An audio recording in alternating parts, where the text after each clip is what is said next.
네, 좋습니다. 여러분 반갑습니다. 한 분 한 분 환영합니다. 네, 제가 질문한 사람 가장 좋은 질문한 사람 청년부에서 성전에서 선정해서 이제 상품 주기로 했잖아요. 그죠? 네, 이제 4월 달이 됐으니까 3월 달 상품을 해야 되겠죠? 그죠? 근데 질문한 사람이 한 명이었어요. 한 명이어서 그 사람이 받을 수밖에 없어요. 뭐냐면 무슨 질문이었냐면 제가 대답은 했을 거예요. 정체성을 믿고 이렇게 믿고 살았는데 결과가 좋지 않으면 어떻게 하냐라는 질문이었어요. 그 질문 하신 분 있어요? 쏘세요. 이재용 형제 있나요? 이재용 형제가 쏘는 거죠? 쏘겠습니다. 네, 박수. 자, 오늘은 두 번째 질문에 답하겠습니다. 오늘 지난번 질문은 뭐였냐면 이분이 또 같은 사람인지 모르겠는데 아무튼 한 명이라도 질문하면 받는 분위기가 되면 안 되는데 막 경쟁이 치열해야 되는데 질문이 뭐였냐면 이 정체성을 믿고 기도하는데 자꾸 딴 생각이 든다. 그래서 방해를 받는다라는 질문이었어요. 어떻게 하면 되겠냐? 누군지 물어보면 안 되겠죠?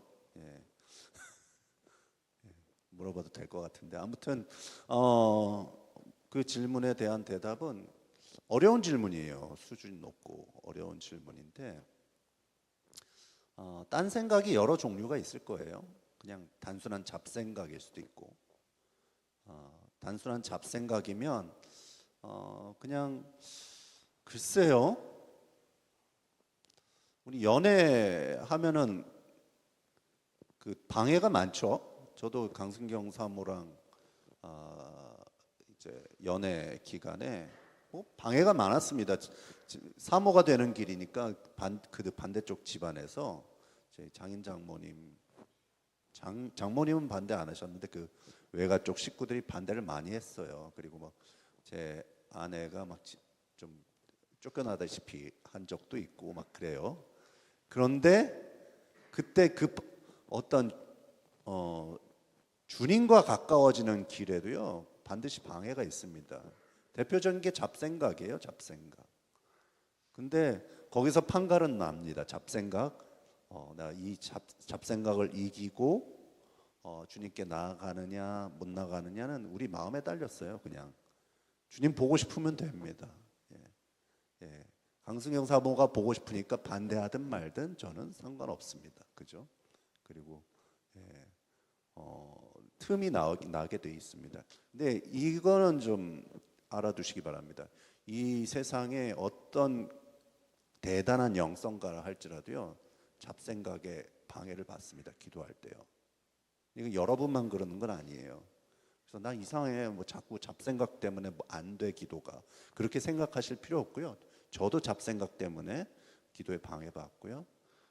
이 세상에 내놓으라는 영성가들도 다 잡생각에 방해를 받습니다. 그래서 여러분이 거기에 대해서 뭐 대단히 나는 안 되나 봐 그렇게 생각하실 필요 없고요. 그냥 주님을 보고 싶어 하시면 됩니다. 그리워하고 갈망하면 됩니다. 그러면 잡생각 끌려갔다가 다시 주님을 찾고 잡생각 끌려갔다가 주님을 찾고 이 운동이 계속하시면 여러분 그 시간이 결코 헛되지 않습니다. 그렇게만 대답을 하겠고요. 두 번째 케이스가 있어요. 근데 이렇게 질문에 참 친절히 대답하고 있지 않습니까? 그죠? 네. 잡생각이 같은 종류의 잡생각일 수도 있어요. 이 생각만 계속 나. 무슨 말인지 알아요?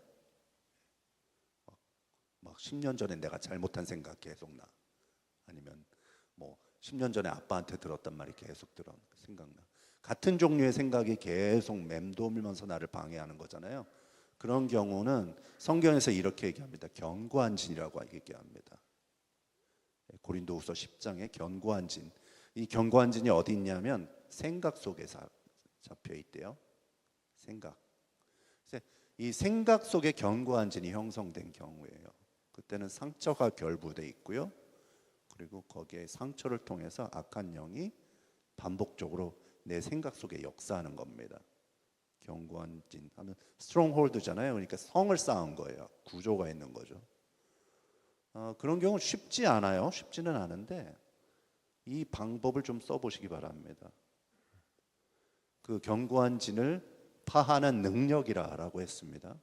그러면서 그 능력에 대해서 말씀이라고 얘기합니다. 그래서 그 정체성 있잖아요. 그 견고한 진을 파쇄할 수 있는 정체성을 한번 적어보세요. 적어보시고요. 제일 좋은 방법은 입으로 자꾸 얘기하는 겁니다. 정체성을요. 그게 부서질 때까지. 하나님이 혼돈이 있을 때 그 혼돈을 어떻게 격파하셨죠? 창세전에 빛이 있으라 하니까 하나님의 말씀이 나가니까 혼돈이 쫙 갈라지고 질서가 생기고 빛이 이 땅에 생겼죠. 그게 하나님의 원리예요. 그래서 하나님의 형상인 우리도요, 혼돈을 어떻게 이기냐 하면 이렇게 말씀을 선포함으로 이깁니다. 그래서 내가 같은 종류의 잡생각, 같은 종류의 견고한 진에 속한 생각 때문에 방해를 받고 있다. 넌 비참해라든지, 넌 못났어라든지, 못생겼어라든지, 또 너는 루저야라든지, 막 실패자야라든지 같은 종류의 생각이 나를 괴롭힌다면 그게 견고한 진일 가능성이 높습니다. 내가 10년 전에 들었던 말, 그런 견고한 진에 대해서 하나님, 내가 이 견고한 진을 파쇄할 수 있는 하나님의 말씀이 뭔가요? 라고 물어보시기 바랍니다. 그리고 그 문장을 적어보세요. 그리고 계속 그거를 읊고 다니세요. 입술로. 여러분, 이거 10년 아낄 수 있는 얘기입니다. 여러분 인생을요. 좋습니다. 대답 됐나요? 네. 네, 좋습니다. 한 사람을 위해서 이렇게 열심히 대답을 했습니다. 다른 사람에게도 도움이 됐기를 바랍니다. 자, 저희는 지금까지 정체성에 관한 이야기를 함께 나눴습니다. 우리 생각보다 정체성은 중요하구나라는 것 어느 정도 깨달았을 줄 믿습니다. 정체성은 우리 삶에 대한 태도와 우리의 미래까지 결정하죠. 어그러진 정체성은 삶에 대한 어그러진 태도를 낳고요. 또 우리의 관계를 망치고 우리의 미래를 망치게 됩니다. 우리의 삶을 바꾸고 싶다면 정체성을 바꿔야 됩니다. 여러분께서는 여러분 자신을 생각할 때 어떤 느낌과 어떤 생각을 갖습니까? 바로 그 느낌, 그 생각이 여러분의 미래를 결정한다는 겁니다. 그래서 하나님이 제일 먼저 바꾸기를 원하시는 게 기드온에게 뭘 바꾸기 원하셨어요? 자기 자신에 대한, 기드온 자신에 대한 생각을 바꾸기를 원하셨다는 겁니다. 참으로 감사한 것은 하늘에 계신 우리 아버지께서는요, 우리의 정체성을 치유하시는 분이십니다. 우리에게 찾아오셔서 우리를 품에 안으시고 그분의 사랑 안에서 우리가 누구인지 발견하게 하십니다. 정체성을 치유하시는 하나님의 은혜가 저와 여러분에게 함께 있기를 바랍니다. 자, 오늘은 이 정체성, 참된 정체성 안에 뿌리 내리는 방법, 세 번째 방법을 말씀을 드리려고 합니다. 이제 정체성 바꾸는 건 농사라고 했어요. 시간이 걸립니다. 그래서 농사 짓는 법을 오늘 말씀드리는 거예요. 굉장히 오늘 중요한 부분입니다. 저의 첫째 딸 희애가 태어났고요. 제가 처음 아빠가 됐을 때 저는 참 고민에 많이 빠졌어요. 고민에 많이 빠졌는데 제가 고민이 됐던 것은 정말 아빠란 존재가 필요가 있나라는 고민이 빠졌습니다. 엄마라는 이 아기에 있어서 놀라운 존재가 있잖아요. 엄마가 정말 만능입니다. 그래서 엄마라는 이 아기에 있어서 놀라운 존재가 아기의 필요를 다 채워주는 것 같았습니다. 그리고 아빠는 필요 없는 것 같았어요. 여러분 아빠가 되어 보시면 좀 느낄 수 있을 것 같아요. 엄마의 가슴에서는 아기가 필요한 양식과 양분이 콸콸 나오고, 아빠는 그런 능력이 없죠. 그리고 엄마 품은 아기에게 세상 어디에서 경험할 수 없는 따뜻한 사랑과 안전한 장소를 제공합니다. 아기는 엄마하고 매일 붙어 지내고요. 아빠 돼 보시면 알겠지만 아기가 그렇게 아빠를 많이 안 찾습니다. 아빠가 찬밥일 때가 많습니다. 소외감을 느껴요. 아기는 엄마하고 매일 붙어 지내고요. 아빠는 아기를 위해 해줄 수 있는 것이 별로 없는 것 같은 느낌을 많이 받습니다. 제가 아는 어떤 성도분이 이런 재미있는 일을 체험하신 거를 저한테 얘기하는 걸 들었습니다. 이 촌동교회 성도는 아니에요. 갓난 아이가 있는 집안이었는데 엄마가 아빠에게 아기를 맡겨놓고 급한 일이 있어서 나갔다고 합니다. 한 2시간. 2시간 나 나갔다 올 테니까 아기 좀 봐줘 하고 나갔다고 합니다. 이제 갓난 아이인데 이제 엄마의 이제 푹신한 가슴 대신에 이제 아빠의 딱딱한 가슴에 안겨서 2시간을 보내야 했습니다. 그래서 30분 정도는 아기가 좀 참아줬다고 합니다. 이제 그러다가 엄마 가슴처럼 푹신하지도 않고 이제 젖도 나오지 않는 아빠 가슴에 대해서 이 아기가 화를 내기 시작했습니다. 아기는 점점 화를 내면서 큰 소리를 질러가면서 울기 시작했습니다. 이 당황한 아빠는 공갈 젖꼭지를 물려서 달래보려고 했습니다. 그런데 이 아기는 젖도 안 나오고 따뜻한 체온도 안 느껴지는 이 공갈 젖꼭지에 대해서 화를 내면서 더 크게 울기 시작했어요. 이래도 울고 달래도 울고 아기가 계속 우니까 이 당황한 아빠가 마지막으로 비장의 무기를 꺼냅니다. 뭐냐면 자신의 가슴팍을 열고 자신의 젖꼭지를 아기 입에 집어넣은 것이었습니다. 네, 아빠로는 정말 최선을 다한 것이죠. 네, 어떻게 더 이상 최선을 다합니까?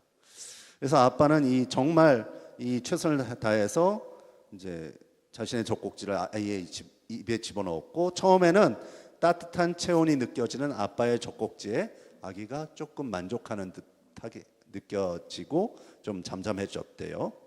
그러다가 아무리 빨아도 따뜻한 젖이 나오지 않는 이 아빠의 가슴에 대해서 배신감에 치를 떨기 시작했다고 합니다. 그러면서 이제 큰 분노로, 이전보다 더 큰 분노로 집안이 떠나가라 울기 시작했습니다. 아빠는 멘붕 상태에 빠져서 엄마가 돌아오기만을 기다렸다고 합니다. 이 아빠들의 고민을 담고 있는 얘기죠. 자녀를 만족시킬 만한 것이 엄마에 비해서 별로 부족한 것처럼 느껴집니다. 푹신한 가슴도 없고 젖도 안 나오고 또 남자란 존재가 좀 태생적으로 무뚝뚝하지 않습니까? 그죠? 말도 잘 못하고 말도 따뜻하게 못하고, 그렇죠? 무뚝뚝하게 얘기하는 편이죠. 공감 능력도 좀 떨어지고요. 그래서 자녀 양육에 있어서 뒤로 후퇴하고 밖에 돈이나 벌어야 되겠다라고 생각하기가 쉽습니다. 그래서 아빠들이 이제 예전에 투명 인간 같다라는 얘기를 많이 했습니다. 집에 가면요. 그래서 있어도 되고 없어도 되는 존재, 돈 안 벌어오면 그 존재 가치가 흔들리는 존재로 느껴지기가 쉽습니다. 근데 뭐 이것이 아버지의 슬픈 자아상이기도 하죠. 여러분 아버지를 떠올려 보면 그런 아버지가 있을 거예요. 저도 한때는 그랬습니다. 이것이 첫째 딸을 낳은 저의 고민이었습니다. 아버지란 존재가 과연 무슨 필요가 있을까라는 고민을 했습니다. 그러다가 성경에서 놀라운 걸 발견했어요. 성경에서 어떤 인물을 규정할 때 꼭 아버지의 이름을 대면서 누구누구의 아들 누구누구 이렇게 말한다는 사실을 발견했습니다. 여러분 다윗을 설명하면서 어떻게 설명하죠? 이새의 아들 다윗이라고 얘기합니다. 그죠? 기드온을 얘기할 때 뭐라고 설명하죠? 요아스의 아들 기드온이라고 합니다. 여호수아는 어떻게 하죠? 눈의 아들 여호수아 이렇게 합니다. 성경 찾아보세요. 제 말이 맞습니다. 성경에 특히 구약의 인물 예수님도 이렇게 말씀하시죠. 누구의 아들? 요셉의 아들? 예수라고 설명을 하죠. 성경에 거의 다 이제 사람을 설명할 때 누구의 아들 누구 이렇게 설명을 합니다.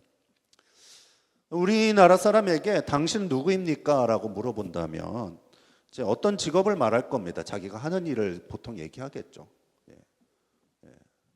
보통 정원조 형제한테 누구세요? 라고 말하면 보통 어떻게 대답하죠?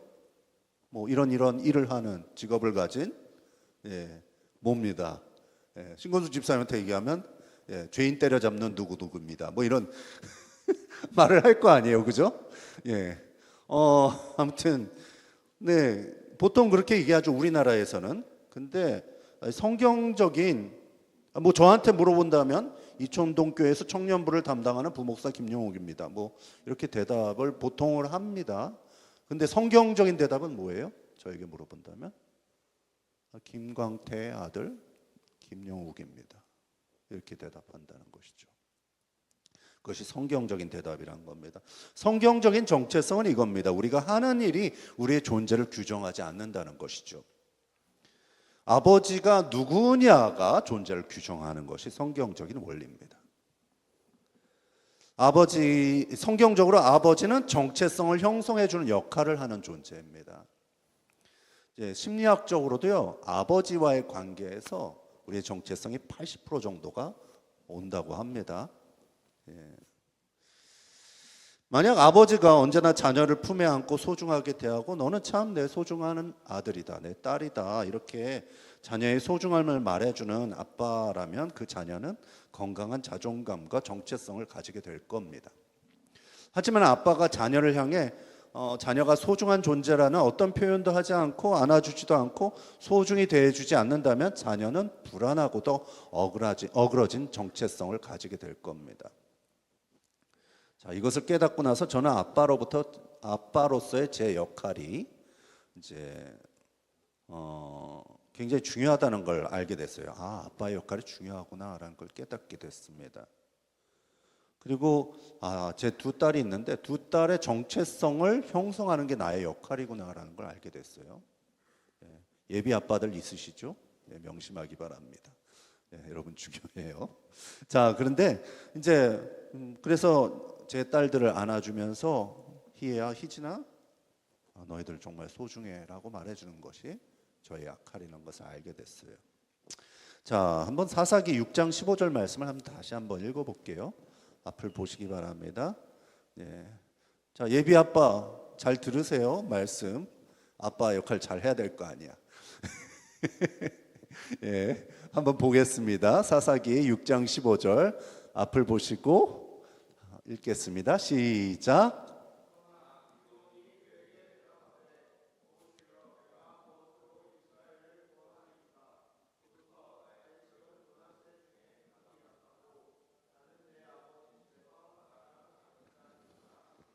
네, 본문 말씀에서 뭐 전에도 얘기했지만 기드온은 상당히 어그러진 정체성을 가지고 있는 것으로 나옵니다. 스스로 어떻게 생각하냐면 무력하다, 난 아무것도 못해, 극히 약해, 뭐 이런 것이 이제 기드온의 정체성이었죠. 그런데 왜 이 기드온이 이런 어그러진 정체성을 갖게 됐느냐, 원인을 한번 파고들어 보겠습니다. 오늘은요. 이런 말을 합니다. 나의 집은 므낫세 중에 극히 약하다라는 말을 합니다. 나의 집이 약하다라는 말은 누가 약하다는 뜻일까요? 그때는 가부장적인 사회 아닙니까? 누가 약하다는 뜻이에요? 아버지가 약하다는 뜻입니다. 그죠? 제 말이 맞죠? 나의 집은 약하다라는 뜻은 아버지가 약하다라는 뜻입니다. 자, 기드온이 보기에 기드온의 아버지는 약한 아버지였습니다. 자, 기드온의 육신의 아버지를 향한 인식이 기드온의 정체성을 결정했어요. 자, 다시 한번 할게요. 기드온의 자기 육신의 아버지를 향한 인식 또는 판단이 기드온의 정체성을 형성했어요. 어렵나요? 좀 설명할게요. 여러분 충분히 똑똑해요. 이거 알아들을 수 있습니다. 이제 기드온이 보기에 기드온의 아버지는 약한 아버지였습니다. 그죠? 기드온은 자신의 아버지를 약하고 자신을 보호해주지 못하는 무능한 아버지로 판단하고 있었습니다. 험악한 세상에서 기드온을 보호해줄 만큼 강하지도 않았고 기드온의 필요를 충분히 채워줄 능력도 없다고 판단하고 있었습니다. 근데 아버지를 향한 그 인식이 어디에 영향을 끼쳐요? 자신에게도 영향을 끼쳐서 나는 약하다라는 쪽으로 결론이 납니다. 자, 둘째 딸 저희 희진이가 유치원 시절에 있었던 일입니다.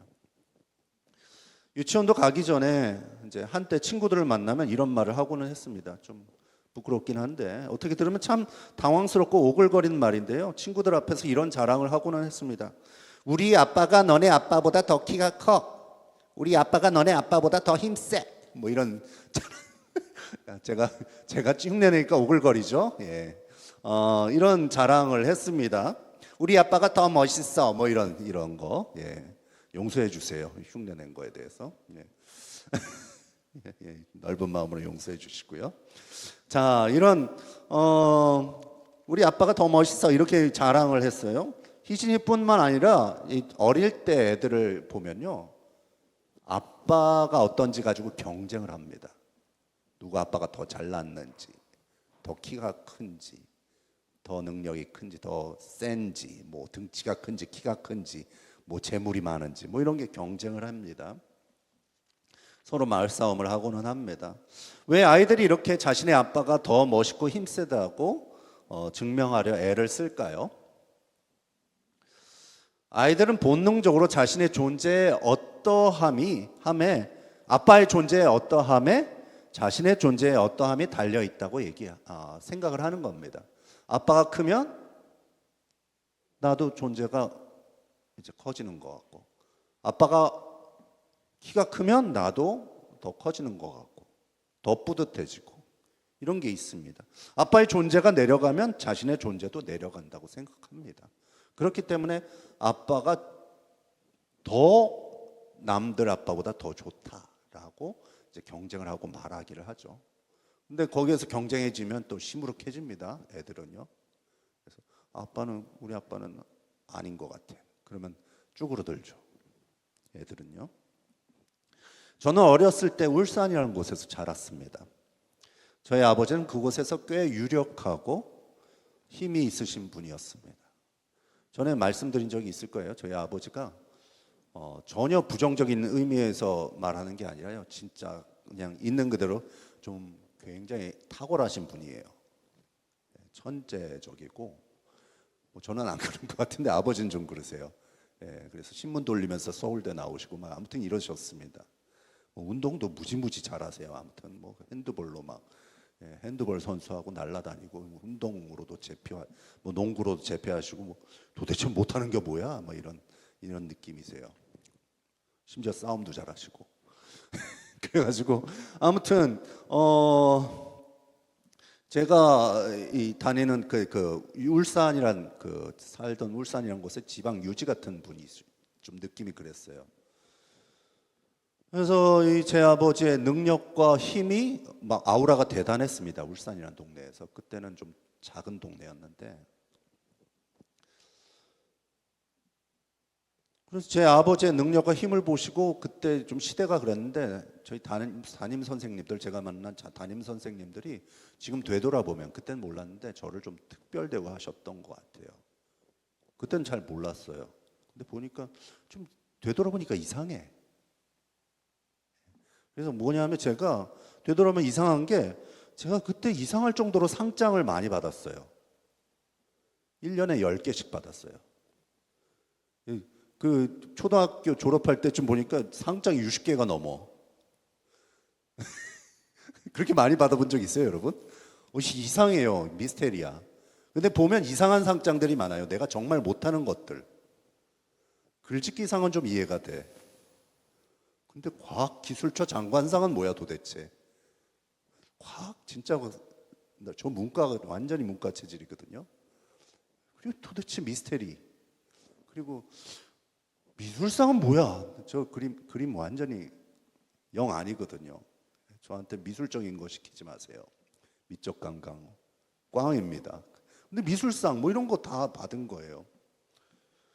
보니까 저희 아버지의 아우라였던 것 같습니다. 그러다가 초등학교 6학년 여름방학 때 전국에서 가장 잘 나간다는 강남 8학군으로 이사를 왔습니다. 학부모들은 웬만하면 다 회사 CEO였어요. 보면 그때 반의 부모들이 회사 CEO. 그리고 제가 들어가는 아파트에 보니까 원래 저희한테 집을 파신 분이 MBC 사장이었습니다. 아무튼 동네가 그래요. 그냥 뭐 어디 뭐 유명한 뭐 회사 회장님, 사장님 반에 다 그런 거, 뭐 그런 겁니다. 그래서 저희 부모님이 너무 평범해지신 거예요. 거기에 비해서.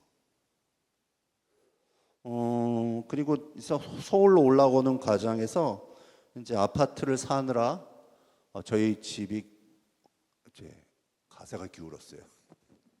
재정적으로 너무 힘들어졌어요. 한 달에 너무 많은 빚을 이자를 내다가 허덕허덕 하다가 막 이 딱지가 3번 날라오고 압류 딱지가 그리고 막 아무튼 경제가 안 좋아졌어요. 그래서 그때 당시에 저희 집안의 차가 프라이드라는 차였습니다. 이제 이름은 자존심인데 전혀 자존심을 상하게 하는 차였어요. 제일 작은 차였는데 그때 강남 평균 자동차가 벤츠 내지는 뭐 그랜저 뭐 이 정도 그랜저 내지는 뭐 그 정도였습니다. 근데 프라이드를 굉장히 돋보였죠. 그 동네에서 프라이드를 몰고 그때 대한민국에서 가장 작은 차였습니다. 근데 저희 집안이 좀 떡대 집안이에요. 저희 아버지도 굉장히 크시고 동생분들도 굉장히 큽니다. 그래서 제가 그때 90kg 가까이 됐고 다 8, 90 정도 됐어요. 8하고 90 사이. 그래서 그 프라이드를 막 떡대들이 다 타고 있는 거죠. 그리고 강남을 거리를 누비다가 이제 정차를 하고 한 명씩 내리잖아요. 차가 푹 꺼져 있었어요. 근데 푹 꺼져 있는데 한 명씩 내리면 차의 스프링이 팡팡 튀는 거예요. 팡팡 팡. 차가 이 떡대들을 감당을 못했죠. 아무튼 이 강남거리에서 또 친구들 보는 데서 그렇게 다닌다는 게 좀 부끄럽게 느껴지고는 했습니다. 제 마음속에서 이 강남 8학군에서 아버지는 조금 부끄러운 존재가 됐습니다. 그리고 저희 친구들이 저를 괴롭힐 때에도 저희 아버지에게 말씀드리지 않았습니다. 그리고 담임 선생님이 부당하게 저의 뺨을 때리고 심한 체벌을 할 때도 아버지에게 말씀드리지 않았어요. 아버지가 그거를 해결하기엔 약해, 힘이 없어라고 판단했던 것 같아요. 울산에 있을 때랑 너무 달라진 거죠. 아버지는 이 문제를 해결할 능력도 여유도 없으시다고 판단하게 됐습니다. 기드온처럼 한 거죠. 우리 아버지는 약해. 이거 책임 못 질 거야. 그러니까 저도 자신감이 떨어진 겁니다. 아버지의 존재가 추락할수록 저의 존재도 추락하는 것 같았습니다. 청소년기에 저는 유달리 말이 없고 내성적인 사람이었습니다. 아버지가 무력한 존재라고 생각하니 제 자신도 무력한 존재가 됐습니다. 아버지의 어떠함이 저의 어떠함이 된 거죠. 이 오늘 본문 말씀에서 기드온이 부정적 정체성을 형성하게 된 이유를 알 수 있는 두 번째 말은 이겁니다. 자, 정리하겠습니다. 부정적인 정체성, 기드온의 부정적 정체성에 영향을 준 첫 번째 원인이 뭐였나요? 아버지가 약하다라고 판단하고 있었기 때문입니다. 그죠? 그래서 아버지를 아버지를 그렇게 인식하는 만큼, 쪼그러지게 인식하는 만큼 자신도 쪼그라들었다는 것이죠. 두 번째 원인을 보겠습니다. 여기에 이렇게 얘기합니다. 나는 내 아버지 집에서 가장 작은 자니이다 라고 말합니다. 두 번째 원인은 이겁니다. 가장 작은 자라고 말한 사람이 누구였을까요? 기드온을 향해서. 이것도 역시 아버지일 겁니다. 그죠? 두 번째 원인은 이겁니다. 아버지의 판단을 받았습니다. 기드온이요. 기드온은 아버지로부터 부정적인 평가를 듣고 자랐다는 것을 알 수 있습니다. 너는 왜 그렇게 작냐? 너는 왜 맨날 그렇게 싸움에서 지냐? 남자가 그렇게 약해 빠져가지고 어디다 쓰냐? 이런 식의 부정적인 평가를 듣고 자랐던 것으로 보입니다. 이런 식으로 아버지의 입에서 나온 조롱, 폭언, 부정적 평가는 우리의 자존감을 어그러뜨리고요. 부정적인 자아상을 가지게 합니다. 우리 인생에서 가장 부정적인 영향을 끼쳤던 것 중에 하나는, 제 인생에서 부정적인 영향을 끼쳤던 거 하나는, 제가 이제 성적표, 좀 못난 성적표를 들고 아버지 앞에 섰을 때 팍팍 쏟아지는 그런 약간 비판적인 말들, 약간이 아니죠. 강한 강한 비판적인 말들, 아버지와 비교되는 그런 말이 저한테 많이 비수처럼 저희 심장에 꽂히는 듯 했습니다. 우리 모두는요, 아버지로부터 어느 정도 부정적인 평가를 받으며 자랐습니다. 어떤 분은 폭언을 듣고 자라셨고, 어떤 분은 학대를 받고 자라기도 했습니다. 제가 상담하던 어떤 분은 이렇게 맨날 아버지로부터 이런 얘기를 들었다고 해요. 조선 팔도에서 가장 멍청한 놈, 조선 팔도에서 가장 멍청한 놈, 이런 말을 듣고 자랐다고 합니다. 그 말의 여파는 대단했어요. 정말 나는 멍청한 사람이라고 믿고 공부를 안 하기 시작했어요. 난 공부해도 소용이 없다. 그래서 점점 말 믿음대로 되는 거죠. 우리 모두는요, 육신의 아버지로부터 정체성을 형성하며 살았습니다. 우리 정체성을 형성하는 요소는 두 가지입니다. 지금까지 정리할게요. 첫 번째는 뭐예요? 자기 아버지에 대해서 인식하고 판단하는 만큼 자기의 정체성도 그렇게 됩니다. 두 번째, 아버지로부터 어떻게 말을 듣고 어떤 평가를 받았느냐, 거기에 따라서 우리의 정체성이 형성된다는 겁니다. 기드온의 아버지는 약한 아버지였고요, 기드온은 아버지가 약하다 판단했습니다. 그러니까 자기도 약한 사람이 되어버립니다. 그죠? 그리고 기드온의 아버지로부터 너는 작고 초라하다, 넌 그거밖에 못한다, 이런 부적적 평가를 받았어요. 그러니까 기드온도 그렇게 믿고 그렇게 살아난 겁니다. 지금까지 드린 말씀으로 인해 어떤 분은 제 아버지가 나쁜 분이라고 생각할지 모르지만 전혀 그렇지는 않습니다. 전혀 그렇지 않아요. 저희 아버지 저를 사랑했어요. 그리고 정말 저에게 투자도 많이 하셨고 저를 위해서 많은 것들을 하셨습니다. 여러분도 마찬가지일 겁니다. 아버지가 여러분을 향해서 최선을 다했을 겁니다. 그럼에도 불구하고 완벽한 아버지는 없잖아요. 그죠? 우리 모두는 불완전한 아버지를 가졌습니다. 어떤 아버지도 우리에게 충분한 보호와 공급을 줄 정도로 능력 있지도 완벽하지도 않습니다. 어떤 아버지도 우리에게 완벽하게 좋은 정체성을 형성하도록 좋은 평가를 내려주지 않습니다. 우리 모두는 모두 불완전한 아버지 밑에서 어그러진 정체성을 형성해 왔습니다. 한번 정리해 볼까요? 지금까지 했던 것들, 육신의 아버지와의 관계에서 부정적 자아상을 형성하는 이유 한번 보겠습니다. 띄워주시면, 두 가지가 있어요. 앞을 보시고 한번 읽어볼까요? 두 가지, 부정적 정체성을 형성하는 이유 두 가지가 있습니다. 첫 번째 뭐라고요? 한번 읽어볼까요? 시작. 육신의 아버지의 부족한 점을 비판하며 부정적으로 판단했기 때문에. 자, 부정적으로 판단하는 만큼 거기에 나도 매여서 나도 부정적 자아상을 형성하게 됩니다. 두 번째 뭐라고요? 육신의 아버지로부터 부정적인 비판과 평가를 들었기 때문에. 그래서 아버지와의 관계에서 정체성이 이렇게 형성된다는 겁니다. 자, 한숨을 내쉬시는 게 있는데 어떤 한숨인가요? 뭔가를 깨달은 한숨이면 좋은 겁니다.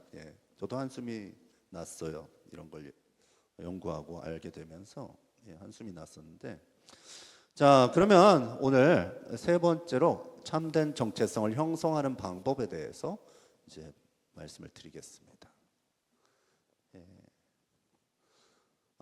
참된 정체성 안에 뿌리내리는 세 번째 방법 한번 보겠습니다.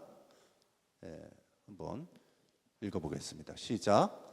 용서로서 땅의 아버지를 풀어 보내어 드리고 완전하신 하늘 아버지를 맞아 드리는 것입니다. 이것이 해결책입니다. 부족한 아버지는요, 이제 용서로서 풀어드리고, 용서한다는 게 뭐냐 하면 let go라는 뜻입니다. let go가 뭐죠? 영어 써서 미안한데 놔드린다는 뜻입니다. let go. 놔드린다는 뜻입니다. 용서가 놔드린다는 뜻이에요. 용서 안 한다는 뜻은 뭐냐면 멱살을 잡는다는 뜻이에요. 너 왜 나한테 이런 거 주지 않았어? 나한테 왜 이걸 잘못했어? 내놓으란 말이야. 라고 멱살을 잡는 겁니다. 용서 안 한다는 건요, 마음으로. 그러면 그 육신의 아버지는 다 부족하죠. 그거 줄 수 있어요, 없어요? 완벽한 정체성 줄 수 있어요, 없어요? 못 줘요. 그럼 용서한다는 뜻은 뭐예요? 놔드린다는 뜻입니다.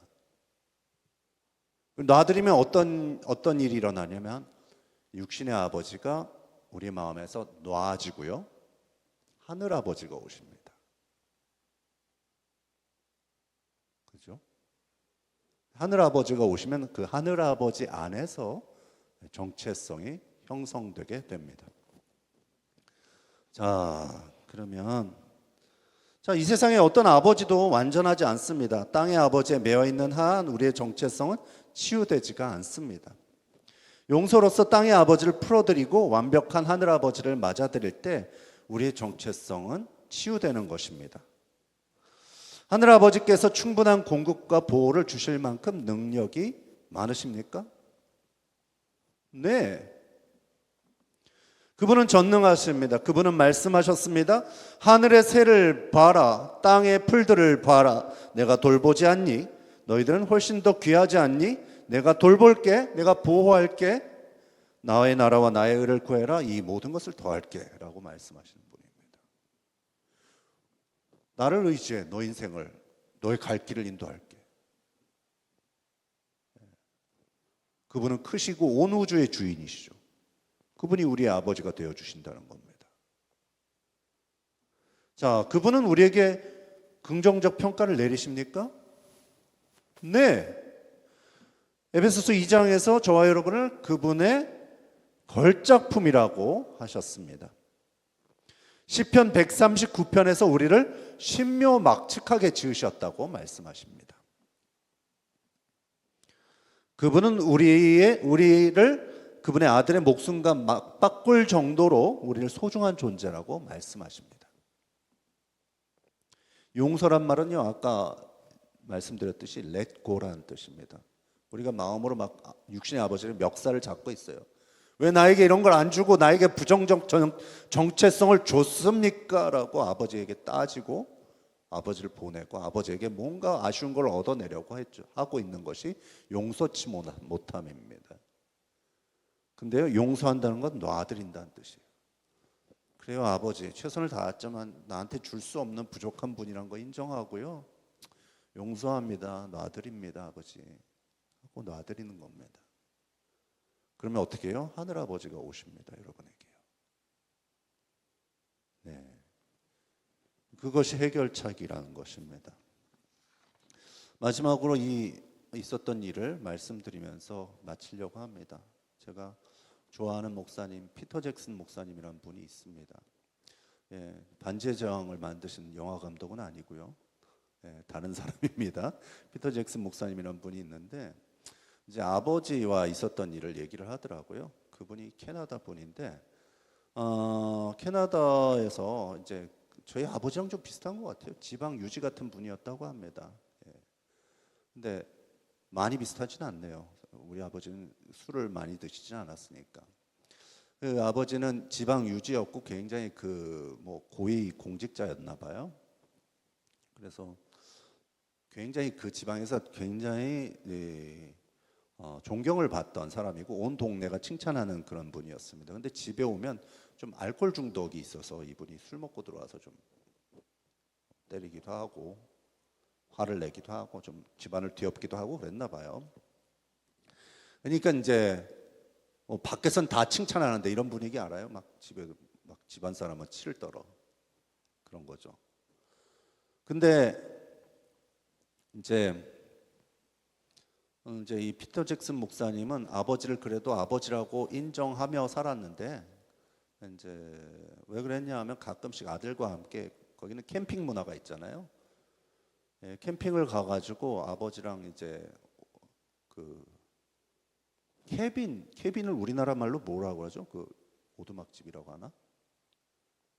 통나무집 뭐 이 정도인가요? 통나무로 지어진 이렇게 오두막집 같은 데 가가지고 캠핑하고 뭐 구워 먹고 이런 걸 아주 가끔 해줬대요, 아들이랑. 근데 그 시간이 즐거워서 그냥 아버지는 아버지지라고 했는데 결정적으로 아버지와 사이가 틀어진 계기가 있었습니다.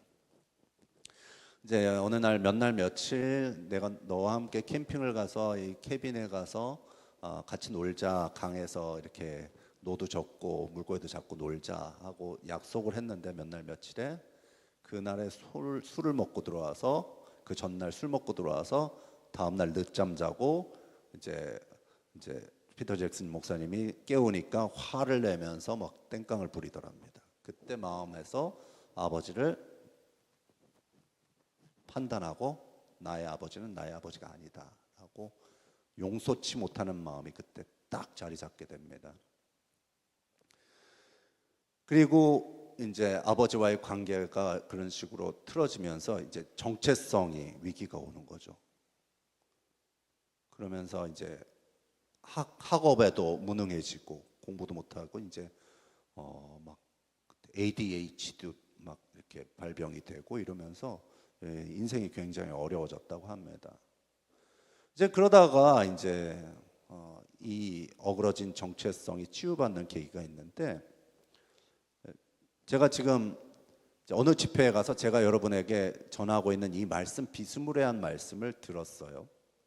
아버지를 용서하고 하늘아버지를 만나는 부분에 대해서 그런 설교를 들었습니다.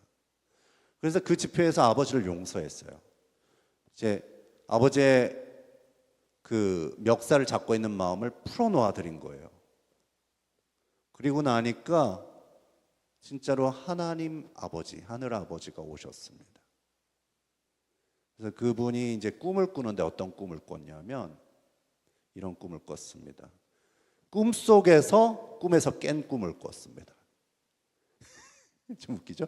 꿈에서 깬 꿈을 꿨는데 이제 꿈속에서 어떤 캐빈 속에서 통나무 집에서 일어났는데 캠핑을 가서 그 캐빈에서 오두막 집에서 깨어나는 꿈을 꿨대요. 그런데 이제 2층 집이었는데 2층에서 꿈에서 깼는데 딱 1층에 내려와 보니까 흥얼거리는 콧노래가 들리더래요. 그러면서 막 어떤 남자분이 뒤에서 흥얼거리면서 요리를 그렇게 열심히 하면서 막 이렇게 노래를 부르는데 그런데 자기가 딱 내려오니까 피터 내려왔니? 그런데 육신의 아버지는 아니더래요. 그러면서 눈빛으로 딱 피터 잭슨 목사님을 보는데 나는 너와 이렇게 캠핑을 같이 와서 너무 즐겁고 너와 함께하는 시간이 너무 좋고 너를 위해서 요리하는 이 시간이 나한테 너무 좋다, 소중하다, 내 아들 하면서 피터 잭슨 목사님을 너무 아끼는 눈으로 바라보더래요. 그리고 그 피터 잭슨 목사님이 그 시선에 완전히 사로잡혔습니다. 그리고 그때부터 인생이 변하기 시작했어요. 육신의 아버지는 나에게 이런 것들을 주지 못하고 그 관계에서 나는 어그러진 정체성을 형성했지만 이 하늘 아버지 안에서 난 정말 소중한 존재가 맞구나 라고 그때 이제 그 존재의 조용한 변화가 조용하지만 급진적인 변화가 일어나기 시작합니다. 그리고 전 세계에 이 하나님 아버지의 마음을 전하는 사람이 됐습니다. 이때부터요. 여러분에게도 이런 변화가 있기를 바랍니다. 아멘. 여러분 아버지 어떤 분이었어요? 다 부족하죠? 그죠? 다 부족하죠. 근데 여러분 아버지가 돼 보십시오. 여러분도 부족할 겁니다. 그죠? 이제 보내드리고 자, 세 번째 방법 저를 따라서 해보시겠어요? 보내드리고 맞이하면 됩니다. 누구를 보내드리고요? 육신의 아버지를 보내드리고 하늘 아버지를 맞이하면 됩니다.